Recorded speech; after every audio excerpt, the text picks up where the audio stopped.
السلام علیکم، امید ہے آپ سب خیر و عافیت سے ہوں گے۔ تو آئیے آج کی آیتیں شروع کرتے ہیں۔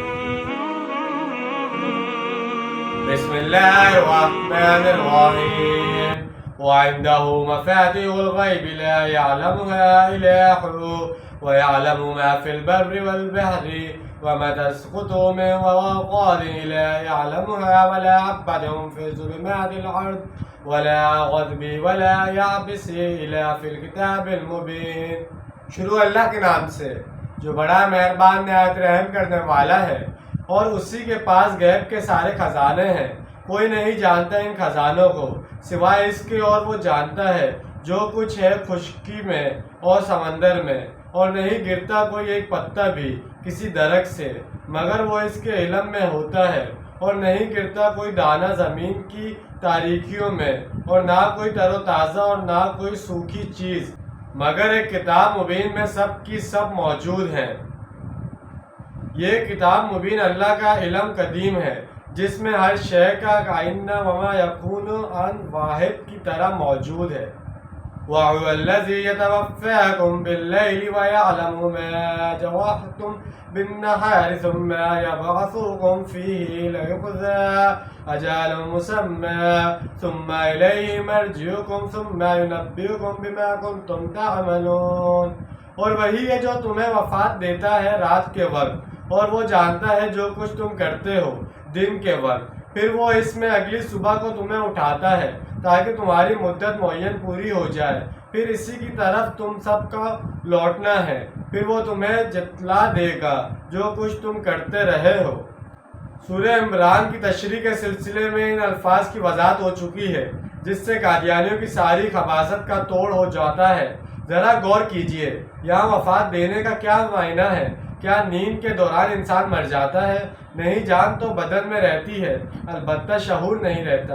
اس سلسلے میں تین چیزیں الگ الگ ہیں: جسم، جان اور شعور۔ جان جسم کے اندر پنہا ہے اور جان میں وہ پناہ ہے۔ ایک کہ جو پنہا شے کے اندر پناہ ہے، تو ہی تو جان جاں ہے۔ اس شعر میں او وہ سے مراد کچھ اور ہے جس کی تفصیل کا یہ موقع نہیں۔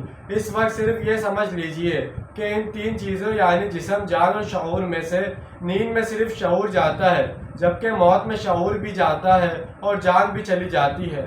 حضرت عیسیٰ علیہ السلام کا توفی مکمل صورت میں وقوع پذیر ہوا تھا، یعنی جسم، جان اور شعور تینوں چیزوں کے ساتھ عام آدمی کی موت کی صورت میں یہ توفی ادھورا ہوتا ہے، یعنی جسم یہیں رہ جاتا ہے، جان اور شعور چلے جاتے ہیں، جبکہ نیند کی حالت میں صرف شعور جاتا ہے۔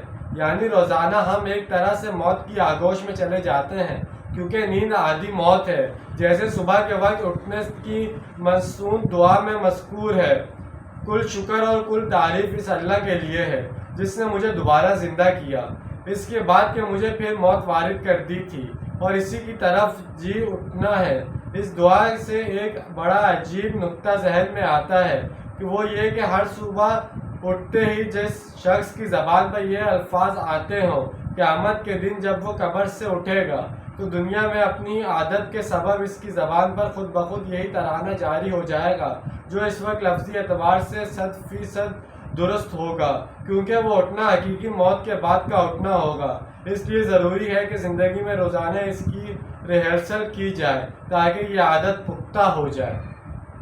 وَهُوَ الْقَاهِرُ فَوْقَ عِبَادِهِ يُرْسِلُ عَلَيْكُمْ حَفَظًا حَتَّى إِذَا جَاءَ أَحَدَكُمُ الْمَوْتُ تَوَفَّتْهُ رُسُلُنَا وَهُمْ لَا يُفَرِّطُونَ۔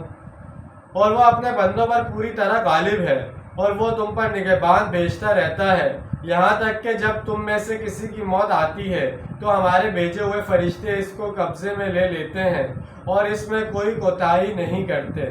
اللہ تعالیٰ کی مشیت سے انسان کو اپنی اجل معین تک بہر صورت زندہ رہنا ہے، اس لیے ہر انسان کے ساتھ اللہ کے مقرر کردہ فرشتے اس کے باڈی گارڈز کی حیثیت سے ہر وقت موجود رہتے ہیں۔ چنانچہ کبھی انسان کو ایسا حادثہ بھی پیش آتا ہے جب زندہ بچ جانے کا بظاہرہ کوئی امکان نہیں ہوتا، لیکن یوں محسوس ہوتا ہے جیسے کسی نے ہاتھ دے کر اسے بچا لیا ہو۔ بہرحال جب تک انسان کی موت کا وقت نہیں آتا، یہ محافظ اس کی حفاظت کرتے رہتے ہیں۔ اب یہاں پھر لفظ توفیٰ شعور اور جان دونوں کے جانے کے مفہوم میں استعمال ہوا ہے کہ اللہ تعالیٰ کے مقرر کردہ فرشتے جان نکالنے میں کوئی کوتاہی نہیں کرتے، انہیں جو حکم دیا جاتا ہے جب دیا جاتا ہے اس کی تعمیل کرتے ہیں۔ تو جیسے کہ آج ہم نے 3 آیتوں کا ترجمہ اور تفسیر بیان کی ہے، امید ہے آپ کو سمجھ میں آیا ہوگا، پسند آیا ہوگا۔ ملتے ہیں اگلی ویڈیو میں، اپنا ڈھیر سارا خیال رکھیے گا، اپنوں سے زیادہ دوسروں کا خیال رکھیے گا۔ جب تک کے لیے اللہ حافظ، فی امان اللہ۔